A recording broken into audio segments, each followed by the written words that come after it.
Hello दोस्तों, आप सभी का स्वागत है मेरे इस वीडियो में आपको मैं बताने वाली हूँ कि बीए में बहुत सारे चेंजेस आ गया। पहले बीए 3 इयर्स का था, अब 4 इयर्स डिग्री कोर्स हो गया, जिसके कारण काफ़ी बच्चों को दिक्कतें आ रही होंगी। इसलिए अभी जो न्यू बच्चों का एडमिशन होने वाला है फर्स्ट सेमेस्टर में, जिनका मेजर विषय साइकोलॉजी होगा, उस विषय के तहत मैंने आप लोगों के लिए मेजर विषय साइकोलॉजी के सिलेबस लाई हूँ, जिस सिलेबस को आप लोग देखकर अच्छे से पढ़ाई करके आगे बता सकते। तो मैं आप लोगों के साथ सिलेबस डिस्कस करने वाली हूँ। ये देखिए, ये है एक्सीलेंट गेस पेपर, जिसमें अच्छे से साइकोलॉजी के सिलेबस के बारे में चर्चा की गई है। आप ये बुक ले सकते हैं, आपको एग्ज़ाम में अच्छे से तैयारी हो सकती है। इसका प्राइस कुछ ज़्यादा नहीं है, बहुत अच्छा। और CBCS के तहत जो नया क्रेडिट बेस्ड चॉइस सिस्टम लागू किया गया, वो भी बहुत अच्छा है, आपकी पढ़ाई में बहुत हेल्प हो सकती है। तो मैं आज बात करने वाली हूँ सिलेबस का, introduction to general psychology.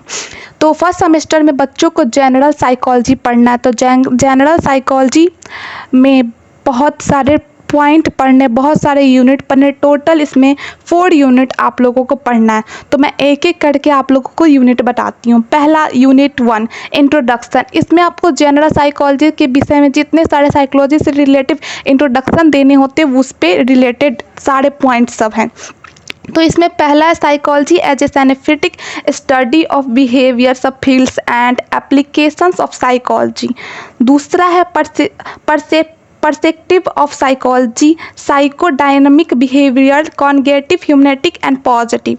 Third methods है। मेथड्स यानी कि जैसे experimental method, interview method and case study. तो मेथड्स में आपको प्रयोगात्मक विधि, साक्षात्कार विधि और केस स्टडी, यही सब विषय पढ़ना है। दूसरा यूनिट में लर्निंग एंड मेमोरी। तो लर्निंग एंड मेमोरी, सीखना और स्मरण करना, इसमें आपको 2 चीज़ पढ़ने हैं।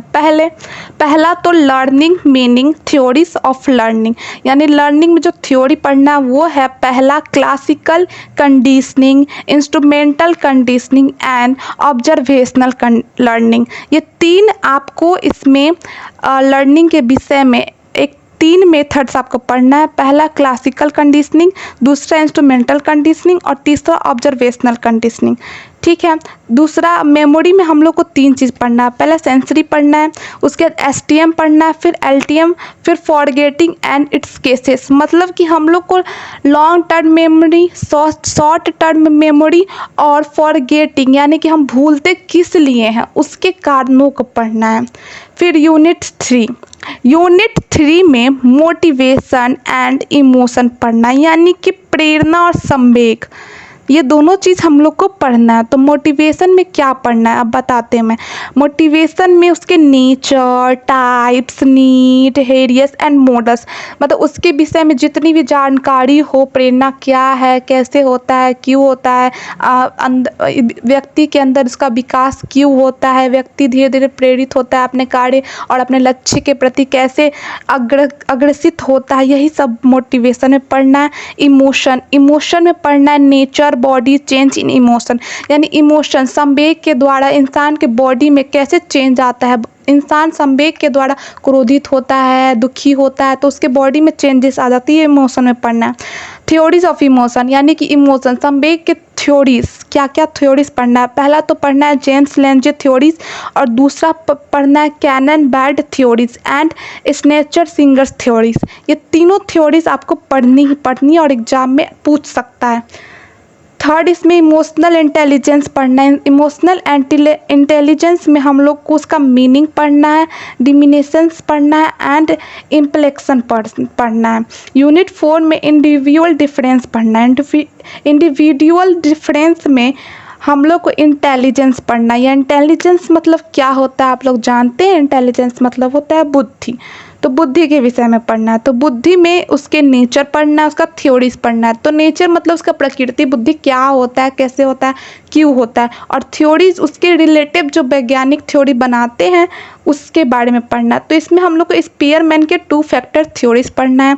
उसके बाद Thurstone 3 and Sternberg triarchic theory of intelligence, मतलब इसमें 3 वैज्ञानिक है, तीनों के थ्योरी इंटेलिजेंस से रिलेटेड पढ़ना ही पढ़ना है।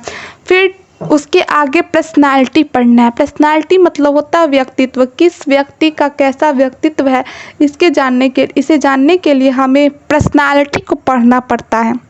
तो पर्सनालिटी को पढ़ने के चलते पर्सनालिटी में नेचर, उसके डिटरमिनेंट्स, उसके थ्योरीज, उसके सारे चीज़ पढ़ना ज़रूरी होता है। तो इसमें भी हम लोग को 2 थ्योरीज पढ़ना है। पहला फ्रेड सोशल कॉग्निटिव थ्योरीज और दूसरा बिग 5 फैक्टर थ्योरीज। ये दोनों भी पढ़ना बहुत ज़रूरी है। तो आप लोग जान गए कि सिलेबस क्या है मेजर साइकोलॉजी। यदि बच्चे मेजर फर्स्ट सेमेस्टर में हो, उनको साइकोलॉजी का सिलेबस नहीं पता हो कि फर्स्ट सेमेस्टर में क्या क्या पढ़ना है साइकोलॉजी का सिलेबस में, तो आप इस वीडियो के द्वारा देख सकते हैं और जान सकते हैं कि क्या क्या पढ़ना है आपको साइकोलॉजी में। Thank you very much.